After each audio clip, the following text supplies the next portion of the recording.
Before we get into today's mailbag edition of Draft Class, let me tell you about what's going on at The Ringer. On the site, you can find a great piece by copy editor Jack Mikulski on how Terry Rozier, a.k.a. Scary Terry, got to where he is now. Also, the Ringer Podcast Network has a ton of shows to listen to, including The Dave Chang Show, the second episode of which went up yesterday. In the first part of that, Dave and our boss, Bill Simmons, talk about how NBA players would fare as chefs. It's a fun one. Please go check that out. And while you're at it, please go check out our new merch on theringer.com/shop. You can pre-order Mellothon t-shirts inspired by Tuesday's NBA desktop episode, in which we put on a telethon to buy out Carmelo Anthony's $28 million contract.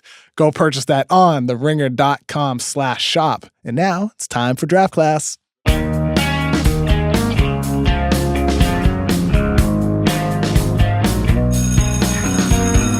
Welcome to the Ringer NBA Show. I'm Kevin O'Connor, and this is Draft Class. It's the first Friday of the month, which means it's Mailbag Week. I'm super excited to talk NBA draft with the man on the line. Calling in from Dallas, Texas, it's the professor of small ball, Jonathan Tjarks. What's up, John? Oh, I got a promotion. I think I'm still an adjunct, though. I'm not really. But it's, as much fun as the playoffs were, it's fun to talk draft, too, so I'm excited. Hell yeah, man. It's going to be fun. And back from its 1 week hiatus here in Los Angeles, it's popular writer Danny Chau. I've just been in the content mines, just cranking out content. But I just want to explain this little inside joke. People have been calling me popular writer Danny Chau for the past week or two. An Eater LA article on David Chang's new Ringer podcast, The Dave Chang Show, check it out, was written, and it had mentioned me as a reason for our site's kind of expanding food coverage. And I was called a popular writer in that piece. I've been mocked mercilessly in my personal and professional life ever since. I think the funny thing, too, is we're moving into the food space. I liked how they phrased that. We're in the draft space here on this podcast. Danny recently visited Portland, wrote a wonderful food diary, and it's titled Chow Down. Highly recommend checking that out on theringer.com. And just a heads up, we're recording this on Thursday afternoon, and obviously you're not going to hear this until Friday morning. So if you want to hear about Thursday night's NBA playoff games, listen to Group Chat. We have Chris Ryan, Justin Verrier, Haley O'Shaughnessy, Paolo Uggetti, and me on the show on Thursday night. That'll be in podcast form, video form on YouTube, so go check that out if you'd like. Also, our intro music is brought to you by the band Oso Oso, and the podcast is produced by Isaac Lee. Isaac, what's going on? I'm good, man. I'm just disappointed that you didn't introduce Paolo as Paolo Escoblog. I thought that we had an agreement that we're just going to refer to him as that from now on instead of his actual name. Just the greatest Ringer nickname. It really is. It's an all-timer, I think. Shouts to Jason Concepcion. Other than Isaac Isley. Let's not mention that again. Cool, awesome. Well, let's get to it, guys.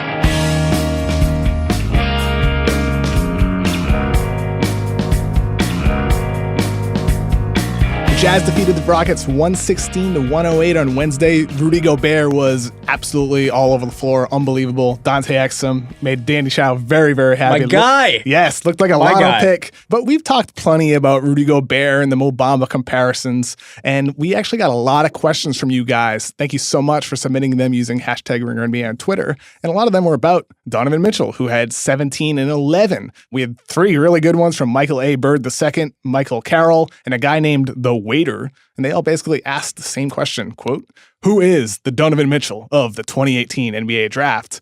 But before we can actually answer that, and I'm not sure if there's any actual clear answers, because so much is dependent on situation, I think it's important to understand what makes Donovan Mitchell so successful as a young player. So Tjarks, what is it about Donovan Mitchell, his qualities that do make him so good at the early stage of his career? Yeah, I think the first thing is the odds are there's not a Donovan Mitchell in this draft. The odds of that a guy at 13 is going to be arguably one of the best players in the league as a rookie is pretty small. it almost never happens. And, Mitchell's a great player. We've all watched him in the playoffs. I think what jumps out with watching him, especially going back to his college days, is the things he does well projected so well to the league. He came in with an NBA body, NBA athleticism. He's really strong, long arms, great shooter. And then he came with the perfect system. If you look at how many rookies you can go to a team that's already a playoff team that just lost their top scorer and has all the pieces to let him be at his best right away and gave him the keys to the team. It was pretty much the perfect marriage of team, player, and fit. Right. There aren't that many teams out there that's going to give a rookie a 29.1 usage rate. For sure. That's absolutely astounding. And it was something that happened almost immediately. After basically 2 weeks, they were just like, okay, Mitchell, you're a guy. For sure, I think the stars kind of aligned for Mitchell in the sense that clearly the Utah Jazz observed him as the player that they wanted. They traded up for him with Trey Lyles had a good year in Denver. I mean, Mitchell was unbelievable, but let's not forget Trey Lyles is still a pretty good prospect. And Denver, had they gotten OG Anunoby with the 24th pick, would have been a mutually strong deal for each team. It just didn't work out for Denver. But for Utah, clearly they observed him as a guy that could come in and play with Gordon Hayward if he had stayed in Utah, or a guy that could play without him. And that's absolutely what happened with Hayward leaving for Boston, where Mitchell was a guy in college where the conversation last year at this time was, well, is he a point guard? Is he a point guard? Does he really have true point guard skills? And it's like, it doesn't matter. Like, that's not what the league is today. And I think Utah understood that. They took him in and said, he's going to be a scorer first for us, but he can also develop his playmaking. So they had Ricky Rubio able to develop his skills alongside him. And I think the situation was fantastic. But in addition to that, though, Mitchell himself has a foundation of skills, I think, Danny, that are something to at least look for if you need a guy that's going to explode right away. Right. A really great athlete, so he can at least handle himself on both ends of the floor. He's hardworking, and he's also a pretty good shooter. He's good at a lot of different things. I don't think there's any glaring weaknesses with him. So maybe is it that there's no red flag with him? Is that what you need to look for? I think with Mitchell's situation, it's also the personnel that he's being surrounded by. You have Ricky Rubio, who's one of the best on-ball defenders at the point guard position, and you have Joe Ingles, who's just a guy who... The great Joe Ingles. Yeah, Yes. he can do everything. And he looks like an NBA player, by the way, Chris Right. Vernon. And you put those three as the kind of point guard and wing defenders. Yes. And those three, they're one of the best defensive trios in the league by defensive rating. All the responsibility isn't on him, despite the usage rating. Tjarks, do you feel like maybe for finding the next Mitchell, it's about more so finding the right fit for that player more than anything else, where he's in an offense with multiple ball handlers? He doesn't need to do all of it. I mean, that's partly, I think too, like the 3-point shot is just so big because the 3-point shot translates right away. Like if Mitchell is more like Dennis Smith, where he has to attack the rim, the team kind of has to be perfectly built around him to succeed. But a guy like Mitchell, I think he's shooting like 7 threes a game. You could almost go anywhere and shoot 7 threes a game. You can make them. I think that just makes transition so much easier having that shot in your bag. I was looking back at the Mitchell scouting report from our 2017 NBA draft guide last year, and like some of his weaknesses, they're still kind of there in a way. They haven't necessarily gone away. Still takes some wild shots. He's still not the most efficient guy. So that makes me think, like, usually when I'm looking for the quote-unquote next Mitchell, I'm looking for an efficient guy. I'm looking for someone who's not going to take wild shots. But I think the unique thing with him that's maybe not so common is the fact that he does play within himself. The development hasn't happened yet in some of those areas, but he knows what to do, as we saw in Game 2 the other night, where when he needed to play playmaker with Ricky Rubio out, he took that on and did take less risky shots. Granted, it wasn't the most efficient night for him. It was just a really strong overall night for him. Right. And there was that one pass that he made. He funneled into the defense and then just whipped this like magical pass out to Joe Ingles for a 3. I was like, I had no idea he had that in him, actually. It's kind of a cliche, but like he has a good feel for the game. Like Mitchell's just a smart basketball player. And that goes a long way too when you're a young guy. Like, he doesn't need to be coached about basic things. He found his role on both sides of the ball. He reads the floor reasonably well. So even though he takes a lot of bad shots at times, he's able to exist in this like very disciplined system. So I'm going to pitch you a guy as I think, not the same player as Donovan Mitchell, but this is my guy, Miles Bridges. I think there's something there in terms of Miles. He's a pretty projectable 3-point shot. He's a great athlete. He's got reasonable amounts of feel for the game and ball handling ability. So you can stick him somewhere, assuming have him take like 6 threes a game. I think he'll have pretty good stats right away as a rookie. And I think he'll be able to contribute defensively because of athletic ability. I think Miles Bridges is an interesting pick. And just to give the listeners some context, you have him ranked 5th. He's a 6'6" forward from Michigan State, sophomore, projected lottery pick right now. But he doesn't need to be a guard. The next Mitchell doesn't need to be a guard. I'm not sure what you define it as. Is it like the next late lottery star? Is it like the Paul Georges of the world? Or is it the guy who rises up consensus rankings? Because Mitchell, we had him pretty high for most of last year, but a lot of places he rose up the rankings from late first or early second even. taken into the lottery. A lot of that was because of his combine numbers. For they sure. were just outstanding. And his interviews as well. I mean, that's Yeah. one thing we didn't mention. He has the it factor about him. He's a hard worker, high IQ guy on and off the court. That's, I think, another type of thing that I'd be looking for when it comes to finding the quote-unquote I next mean, it Mitchell. wasn't for sure he was going to declare, right? Like, he was kind of waffling back and forth for a while before he put his name in the draft. Right. At the beginning of the season, I'm pretty sure he was a second round kind of bubble guy. And then right around after the combine, after the interviews, it was very clear that he was going to be a top 14 guy. For sure. Danny, what are your thoughts on the Bridges pick for Tjarks? I like it. I'm really scared about his length and whether or not he's going to be able to defend fours at the next level, which is where I kind of see him as. I love him as a prospect, and I know this is going to ding me some points on the Isaac Lee scale, but I'm definitely rooting for him. He's an interesting player. I like Bridges a lot. I have him ranked 10th. I believe you have him in the same range as me, Danny. Good player. Should be a lottery pick. I'd be very happy if I were a fan of a team that drafted him in that range. I think he could certainly exceed expectations, as Tjarks said. For me, I don't really have a quote-unquote Mitchell in this draft. I'm not sure that guy is there. In terms of players that we actually kind of have ranked higher than a lot of other places, Zaire Smith from Texas Tech, maybe that's somebody, if he has a huge combine, great draft workouts, he's somebody that we see rise up the rankings and becomes more of a quote-unquote consensus lottery pick, if that's the definition of the next Mitchell you're looking for. Someone that I don't love, Colin Sexton, Alabama point guard. We've talked about him before, Tjarks, where he's good. I think he shares some of the same qualities as Donovan Mitchell with his he has a foundation. He can defend. He can do different things on the offensive end of the floor. He can score or pass. He also has the weird habit of taking some bad shots as well.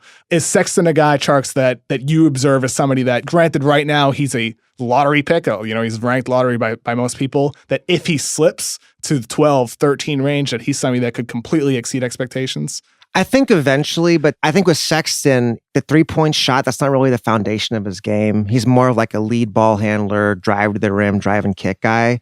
And to me, like, is if the that three-pointer Mitchell, really the foundation for Mitchell, though? I mean, he broke the NBA record for threes in his rookie season. 34%, though. He's not, great. He takes a lot of them. Yeah, I think fair. the threat of him shooting from that distance, in a way, forget the percentage. Don't look at it. It's about his ability to create space off the dribble that makes him the threat that needs to be defended, that opens. And I think too, like with Utah's system, like there's so many non-shooters around Mitchell, he almost has to take those shots, right?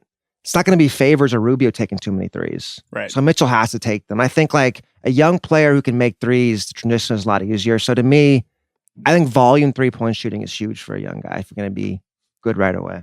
Who's a guy that you thought maybe either last year or in past years that was like that next steal that ended up not being a steal? And like, why were you wrong about that guy? If you guys didn't think about it, I have mine, like, I'm ready to go.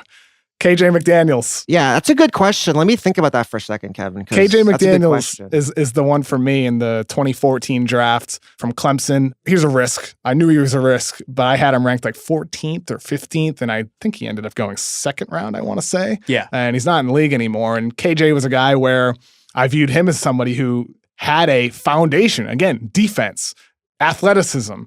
I thought, if he improves his three-point shot, if he becomes a good shooter, there he's going to be a guy who's a great defensive player in the league and also can at least handle himself and just spot up in the corner and space the floor. That didn't happen. It just hasn't happened. His shot never got better. Granted, he had different opportunities in Houston, Philadelphia, and Brooklyn. It never happened with three teams that have improved the shots of other players as well. And his defense never really was what it was in college. That's what makes this so hard. It really does. It's not easy. And even when you get it right, their career paths can go in completely different ways. Like, I remember being obsessed with Danny Granger's game. I thought he was going to be like a perfect two-way player who was mainly going to be a defensive beast. And then all of a sudden, like his fourth year in Indiana, he's scoring like 28 points a game. I'm just like, I never saw this coming. You're 100% right. Like, someone tweeted me the other day, like, good call on Mitchell. You had him ranked 10th. It's like, yeah, great. Like, I had him 10th. I feel really good about that. But I would have drafted Malik Monk over him. I would have drafted Frank Ntilikina over him. I would have drafted Dennis Smith, Josh Jackson, Jonathan Isaac, De'Aaron Fox, and maybe some of those guys end up better players. But right now, it doesn't look like it. And it's the same thing with the Milwaukee Bucks drafting Giannis 15th. Yes, they deserve a ton of credit for taking Giannis. All these steals that occur like in the middle of the draft or in the late first round in the second, the teams deserve credit. But where was that guy on their board? A lot of us got it wrong, even when we got it right. And Mitchell's somebody where around draft time, there was a lot of noise about the Knicks looking at him in 8. Hornets had interest. I just had the fear with Mitchell where his shots were too volatile. There's a lot of poor shot selection where that's what held me back. But everything else that we're seeing now is why I think Utah traded up for him. He has everything else. Along those same lines, the guy I really liked back in the 2015 draft was Jarrell Martin. He's in Memphis. Oh, yeah. I really loved his game. I thought he had a good feel for a big guy, but the three-point shot never came. And I think that's the thing with a lot of these guys now is like the three-point shot is just so important that you're just really gambling on whether a guy develops that fully. Because he shot threes okay at LSU, but not great. But the jump, instead of becoming better, he got worse at it. And then it's really held his game back on the NBA. Those LSU guys are tough, even with like Ben Simmons. It's like he played no defense there, but now he's one of the better defenders in the league. Yeah, I saw Jarrell attempt a between the legs dunk in a game, and I was like, that's my guy. He pulled it off, I think. Yeah, I think he did pull it off. We may be making the same mistake with Zaire Smith, but we'll see. Elsewhere in the playoffs, we've seen a lot of other young players having success because of their defense. So we get a handful of questions about that from Andrew Oragai. Asked what high floor, low ceiling, late first, early second round guys can make an immediate impact, like the Jordan Bells and Shemi Ojeleyes of the world. And then Andrew Del Toro asked about an article you wrote recently on TheRinger.com about OG Anunoby and Pascal Siakam. And Andrew asked, who stands out of the group of the super long potential 3-and-D combo forwards is the best defender versus the LeBrons, KDs, Giannis's of the world, but can also shoot enough to stay on the floor? Who is that, Tjarks?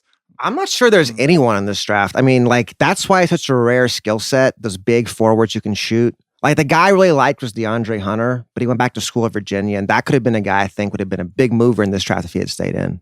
Right. I think if there's a guy who kind of fits the physical model, it's Justin Jackson from Maryland. Just from his physique, he's 6'7" with a 7'3" wingspan. He's got that Draymond, esque size to him. Huge shoulders, really strong frame. His athletic profile isn't really anything special, though. Like, that's the thing with Anunoby and Pascal Siakam. Anunoby is just a freak as far as coordination. Yeah, it's that quick twitch. And Pascal Siakam is maybe the fastest end-to-end runner I've seen at the power forward position. He grinds. That guy dude is extremely fast. He plays so hard. And so Justin Jackson doesn't really have either of that. Yeah. I think he's a smart defender. He uses his strength and length really well. But also, he could actually shoot the three pretty well, too.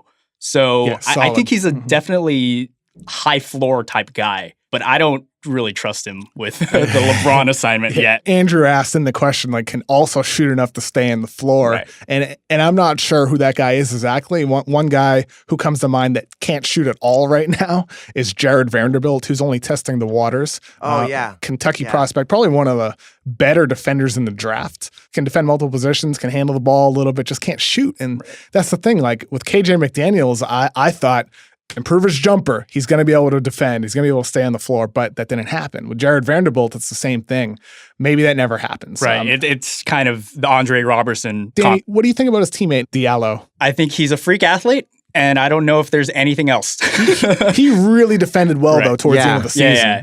Tjarks, how about you? I'll put out my guy. He's not quite as big, like height-wise, as my guy Raleigh Elkins from Arizona.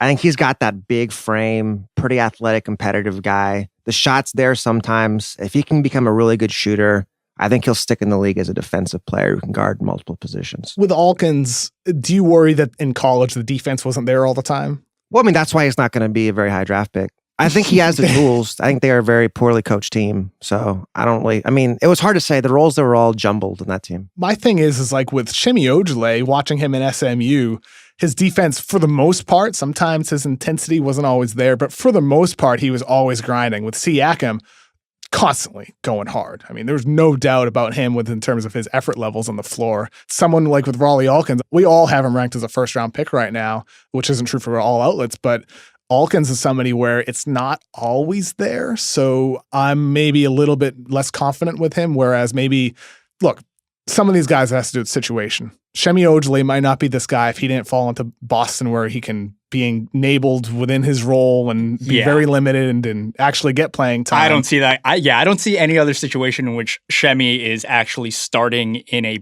playoff game. It's mind-blowing. Mind-blowing. Also, there's a hell of a lot of attrition going on in the Celtics roster, so obviously someone had to step up, but yeah, I don't think there's any other situation in which he's guarding Giannis. And you look at it like with Shemi, that's a lot of that is like a coach trusting a young player. I think the perfect example, not to beat this horse, is with like Prunty and Milwaukee in that series. So I loved Shemi's teammate at SMU, Sterling Brown, but Prunty was like, you know what, I'm going to play Shabazz Muhammad. I'm going to trust a veteran over a rookie. Whereas Stevens said, you know what, I'm going to trust this rookie. He's the better player. Just go with it.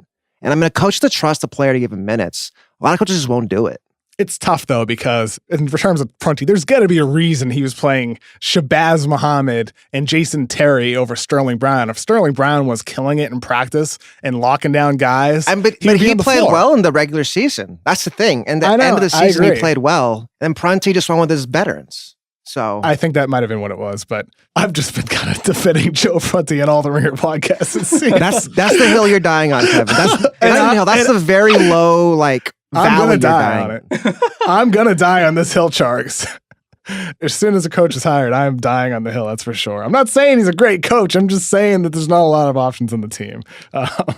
Craig Smith asked a similar question about Shemi Ojale and also followed up with, how about just anyone with a great name in the draft? Who is the best name, Danny? I think we can all be in agreement that Admiral Schofield is the greatest name in this draft. Yeah. He's also probably get the best look. He's a bodybuilder. Yeah. Is he going to stay in this draft? Is he even in for sure, though? Yeah, he's testing the waters right now. Sure. Yeah, Admiral Schofield's a wing/forward, incredibly muscular. It looks more like a football player. Looks like a 25-year-old man. Correct. Yeah, and he also shares a name with an actual admiral for the U.S. Navy. Frank Herman Schofield served in the Spanish-American War and World War I as an admiral. A lot of crossover potential there. From Jerry Kakyoan, what do you make of the close grouping of prospects between the 20 to 40 range? Seems like all of the first-round bubble guys can go as high as low teens or as late as mid-second round, i.e. Aaron Holiday, Kyrie Thomas, Shake Milton, Jalen Brunson. Danny, what are your general thoughts on this kind of clump of prospects right after the lottery into the middle of the second round? I mean, there are just going to be a bunch of 3-and-D wings who are all the same size. And as we kind of talked about in the earlier question, a lot of these guys aren't going to be big enough to actually take on the 3 or 4 assignment. They're kind of relegated to the 1 and 3, depending on how small people are. Like Kyrie Thomas. Like Josh Okogie. Shake Milton, yeah, guys like that. It really depends on what you're prioritizing in this range. I don't know if there should be a consensus there. I talked to an executive recently who said to me, I was asking him about the teams that submit, basically for the NBA Draft Combine, the league sends a list of all the players that are eligible for the draft, and teams vote for the players they want to see at the Combine. And I said to him, wouldn't it be an advantage not to vote for the guy that you actually have interest in? Like if there's a guy that you have ranked 25, but you think everybody else has ranked like 400, wouldn't you not put that guy on your list? And he's like, yeah, but the thing is because there's so much knowledge in the league today, everybody knows about every player out there. Like when the Raptors drafted Bruno Caboclo, everybody knew about him. Everybody in the league knew that the Raptors had interest in him. Just the public didn't. So, oh man, that's an interesting thing. Back when I was at Grantland, we actually had a little tip that Bruno Caboclo was going to be drafted, and I was going to write about him, but it seemed like such a far-fetched tip that because I watched there were literally 3 videos of him, and 2 of them were vertical. Oh, and wow. Vertical cell phone video, vertical grainy, cell phone, iPhone 4, iPhone 15 5. seconds of him either grabbing a rebound or dunking, and I was just we can't do this. Then he gets drafted, and I'm cursing myself. I'm absolutely cursing myself. The funny thing is, there's no more footage now than there was 4 years ago. It's still the same clip. That is a burn. Come on, man. Yeah. He led the 905 to a championship in the G League. The executive's point was that everybody knows these guys, but that doesn't mean everybody has them ranked the same. What he said to me is this year especially that he feels like after 15 or 20, as Jerry said with his question, he's like the next 40, 50, or even 60 guys he thinks could be shuffled any which way at all, which makes rankings this year especially interesting because there are a couple guys that I like that I think should be like early second rounders that I've glanced at a couple other lists and I'm like, this guy's not even in their top 60. And it doesn't make you wonder, do I have it wrong? It makes you wonder, what are the different things that we are prioritizing? Because everybody has different opinions and different traits that they look for. And that's always interesting with a draft. I think in general, like with any draft, I feel like it's kind of like that. There's like, it's what's called like the pyramidal distribution of talent. So like your tier 1, tier 2, tier 3 might be like 5-10 guys. But when it's like tier 4, tier 5, then like it should broaden out. The base of players should be. I feel like it'd be weird if we all had the same top 50 at that point because there's so many possible players. It just depends on what you value. Well, we also got a lot of questions about Terry Rozier's value in trades for teams that might need a point guard in this year's draft, but want to avoid picking one of them, whether it's Trae Young or Colin Sexton. From Adam Bergman, if Danny Ainge doesn't think the Celtics can keep Terry Rozier long-term, what is the highest possible pick he could obtain for him via trade? Should the Knicks, the Magic, Sixers, or Clippers be interested in him if they don't land a top 3 pick? Yeah, the funny thing about that is I wrote an article in the first week of the playoffs where I was talking about Scary Terry, as you're going to call him, which is a fantastic Terry. nickname. What a nickname, Scary Terry and DeLon Wright as like, oh, these are guys you can maybe trade a late first round pick for and kind of get a little older point guard. And I was like, maybe the Suns at 16 could trade for Scary Terry. But now it seems like it's almost too low for his playoffs where now we're talking about like a top 10 pick. It's funny how fast these things can change. Right. That was my first thought as well. Like the Suns can actually make a pretty interesting package for Terry. I think they have the number 16 out there. They also have the 31st pick, which is basically the same as having a non-guaranteed first rounder. And those picks are incredibly valuable too. Right. If I'm Boston, maybe I'd be looking for a future pick more than anything else, more so than a pick in this year's draft, unless you're consolidating that for a bigger trade. But they already have so many guys on their team right now. Like, I don't know if they necessarily need another rookie. Maybe you'd be better off trading for a future protected or maybe unprotected pick that could turn into a more valuable asset down the road when you don't necessarily know what your roster is going to look like. But certainly, if I'm a team in need of a point guard and I'm either not in love with any of the guys in this year's draft or you're not in a spot where it makes sense to take that player, I'd certainly pursue Rozier. Since we're talking about Rozier, let's try a quick exercise with him. And right now, I'm going to list you the consensus top 15 point guard rankings from before the 2017-18 season. So this is from October. And these rankings are from ESPN, SI, Reddit, Washington Post, and SB Nation. Here was the top 15. It was Steph, Russ, Harden, Paul, Wall, Damian Lillard, Lowry, Irving, Mike Conley, Isaiah Thomas, Kemba Walker, Eric Bledsoe, Goran Dragic, Drew Holiday, George Hill. And obviously that's changed this season. IT and Bledsoe and Hill all fell. Guys like Rubio and Rondo probably moved up. Ben Simmons is obviously in the top group. And Mitchell is, if you want to label him a point guard. Next year, Lonzo Ball, De'Aaron Fox, Dennis Smith, Markelle Fultz could all make the leap up as well. But Tjarks, I want to know where Terry Rozier is slotted if you are projecting ahead to next season and ranking the best point guards for the 2018-19 season. You know what's crazy is like, I don't think Jeff Teague is on that list, right? I don't think so. Like, would you really take Jeff Teague or Dennis Schroeder over Terry Rozier next season? Well, I mean, that just tells you how deep the position is. I feel like it's all about your role on the team. I'm not sure I would trust Rozier in like a ball dominant role like Teague has shown he could do. I think like the appeal of Rozier right now is that he could be a complimentary point guard. I feel like he could be like a better version of Patrick Beverley. And I like point guards like that. I like point guards who don't need to dominate the ball, who play defense, spread the floor. So in that sense, I think like he could have a top 15 value if he's not necessarily a top 15 point guard. Like Jeff Teague, I love Jeff Teague, but he's a good player. I mean, are we sure he's better than Jeff Teague right now, Terry? The only starter in the league that I'm convinced he's better than is Dennis Schroeder. But also, I'd be terrified of putting Rozier in that role. You know, having him kind of put the entire horrible team that the Hawks had this season on his back. Because I'm not yet convinced of his decision-making quite yet, even though it's gotten a lot better. It's gotten a lot better, but his defense is kind of his calling card right now for me. I think the idea is like that role that Schroeder has is just a bad role to give a small guard unless he's like amazing. So I think with like Terry, I really like him like in Phoenix where he could play with Booker, not dominate the ball and be a complementary piece. I think that's where he becomes pretty valuable. I think it's when it comes to valuing Rozier in a trade, it's worth considering the trade from 2 years ago when George Hill went from the Pacers to the Jazz and the Jazz sent the number 12 pick to the Hawks. So that's what Atlanta gave up was Jeff Teague. Maybe Rozier's value was right around that range. Maybe That sounds about right. a tick better, a late lottery pick. I think that's very fair. But again, if you're a team in that range, you're probably going to want to draft a guy like Colin Sexton, who could be available at that point ahead of Rozier because of his youth factor. You're shaking your head, Danny. It looks like you disagree. You prefer, is it the certainty of Rozier that he's shown that he can do it at a high level in the playoffs? There is a certain amount of certainty in that, you know you're getting a guy who can create threes off the dribble and who can defend, who has like extremely long arms, high motor, athletic guy.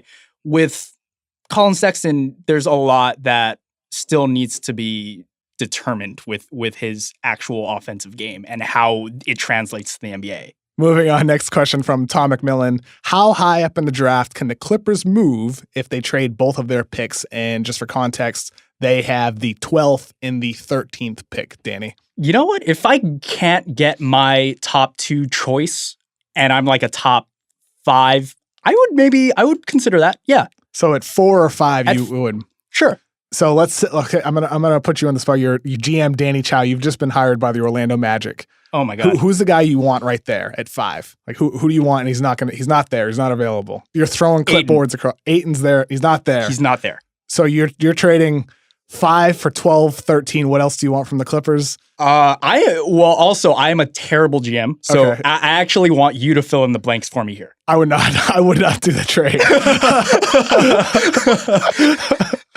I would not do the trade. I would not. In any situation, and I've said this in previous podcasts, I can't see a situation in which they don't end up with Trae Young. The Clippers. No, sorry, the Magic. The Magic. Okay.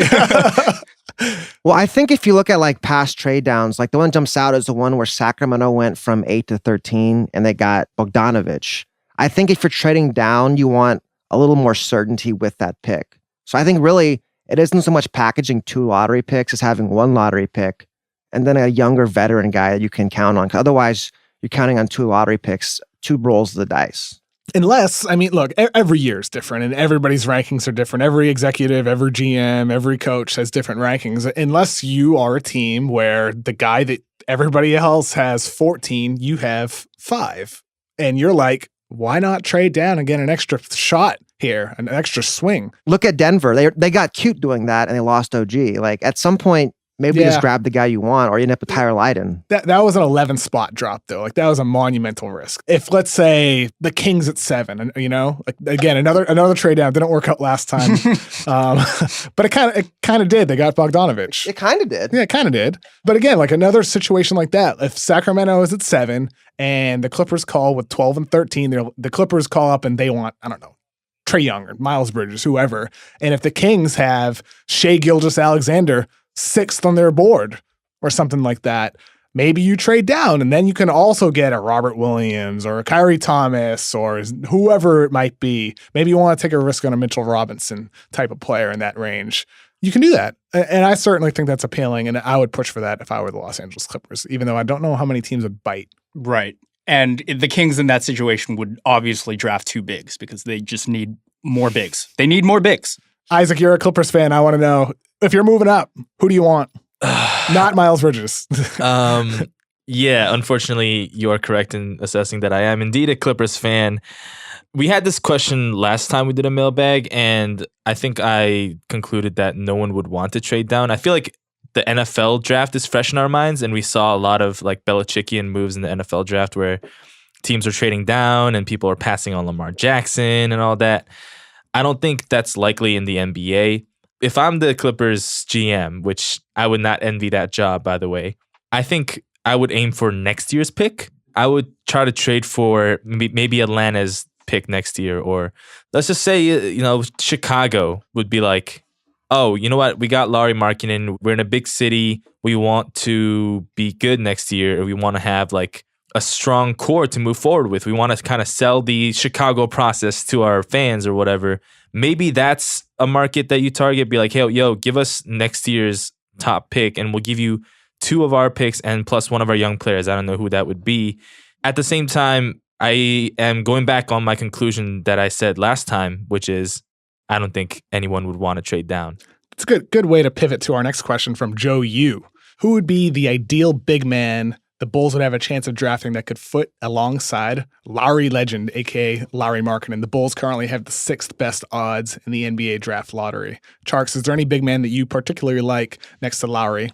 I mean, this is kind of a cheek. I'd say it for every team just about, but really Jaren Jackson here, because Lowry's a high usage big man. Jackson can kind of play the background, protect the rim, guard multiple positions. I think like an offense-defense thing, like a new school Tyson Chandler, Dirk Nowitzki thing could happen there with those two. Yeah, that's my dream pick for the Bulls. I actually think that's the ideal situation for Jaren Jackson. Well, another great pivot to our next question from Alex Tennyson. Tjarks, this is a small ball question for you. With Al Horford's immense success so far in the playoffs as a switchy stretch big man, does that make Jaren Jackson more valuable as an NBA draft prospect in your eyes, even more so than he already was? I don't know. I mean, I had number 2 before the playoffs, so it's hard for me much higher than that. I think I have him as a top 3 guy too. So like 3 on my board. Yeah, I think we're all pretty high on him. I don't think he's going to be usurping Ayton's physical abilities, and I think Doncic, especially with EuroLeague Final Four coming up, like that's a big testing ground for him. I don't know if he leapfrogs into that top 2 for me. It's certainly interesting, and he fits the Al Horford mold, no doubt about that, with his ability to shoot and space the floor, defense, his length. He fits the mold. It's going to be the question of how far does he go? Because Al Horford is an elite defensive player in terms of all the little things, not just blocking shots. He's not a shot blocker. It's positioning, it's communication, it's rotating, it's all these little things. Playmaking as well. I think also Horford can facilitates, he can shoot threes, he can put the ball on the floor, he can post up. Like there aren't many Al Horfords in any draft. That guy is just a great basketball player. So that kind of it lets you know that when you look for comparable players. There aren't many. And that's really the one difference with Jaren Jackson. He doesn't have Al Horford's playmaking ability, but then again, Al Horford doesn't have Jaren Jackson's shot blocking ability. There's differences between the players, but they are certainly very, very similar. Moving on to question from Captain Joe. Should Trae Young be considered at number 1? In today's NBA, with such an emphasis on three-point shooting and spacing, couldn't you make an argument that he could be like Steph Light? All the big men have question marks. Yeah, he ain't defending like Steph Light, though. I agree. Yeah. Tjarks? I think the more interesting question is is it possible he becomes the best player from this draft? Is that even, in y'all's mind, a possible outcome? Sure. Yeah. I think there's a shot. I don't think it'll happen, but I certainly think it's a possibility. I have him ranked 9th on my board. I would not say no to that just because of his sheer shooting ability. I think if he continues improving that, if he keeps getting better as a ball handler, there's a shot, but that would also require some of the other guys up top to not be as good as a lot of us expect them to be as well, Danny. Brandon Jennings dropped 55 points against the Warriors his rookie year. Anything's possible. I really do believe that. Great answer. It's great answer for any question, really. From Matthew Thomas. What's the chance we look back on this draft and realize that Shai Gilgeous-Alexander, Kentucky point guard, was the best point guard? I think if that 3-point shot comes around, there's a pretty decent chance. I mean, he's definitely the best defensive point guard of the 3. He's the most versatile player by far. He's a really smart player.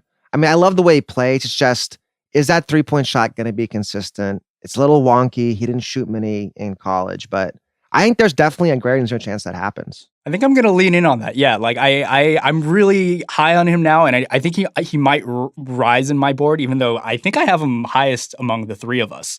Yeah, I just love the way he plays. He's becoming a favorite on my board. Final question from Cruz Buchanan. If you could give one lottery pick a boost at one specific skill to make them the unanimous number 1 pick, who would it be and what would the skill be? What is it, Tjarks? I'm going to say DeAndre Ayton, just defensive IQ for Ayton. If he had a defensive IQ, I think he'd be the best player in this draft. For me, it's Luka Doncic. I already think he should be the consensus number 1, but to make him the consensus number 1, give him elite athleticism. I want him jumping out of the court. Ceiling's the roof for him. That's what I want for Luka Doncic. Yeah, give Doncic Ayton's 45-inch vertical and give him basically all of Rondé Hollis Jefferson's functional athleticism, and he's like a top 10 draft prospect of the ever. Yeah, absolutely. He's here's the take. If he was an elite athlete, he'd be like LeBron, basically, right? If he was a plus athlete, at his size and his skill level. Yeah. If he had LeBron's athleticism. Oh my God. He'd be LeBron. He's like less athletic. Dare to Much dream. less athletic. In our first draft class podcast, you did compare him to Larry Bird, didn't you, Tjarks? I said it was possible. Possible. Yeah, well, In the next 5 years, biomechanics could take off. We never know what could happen. he already has improved as an athlete after his summer at P3 last year, and maybe he'll be back. I hope so. Love that place. We got a lot of questions from you guys, but we are sadly out of time. We're going to probably save some of these for topics to talk about over the next couple of weeks. But for the time being, we're ready for grades. Isaac. Hello.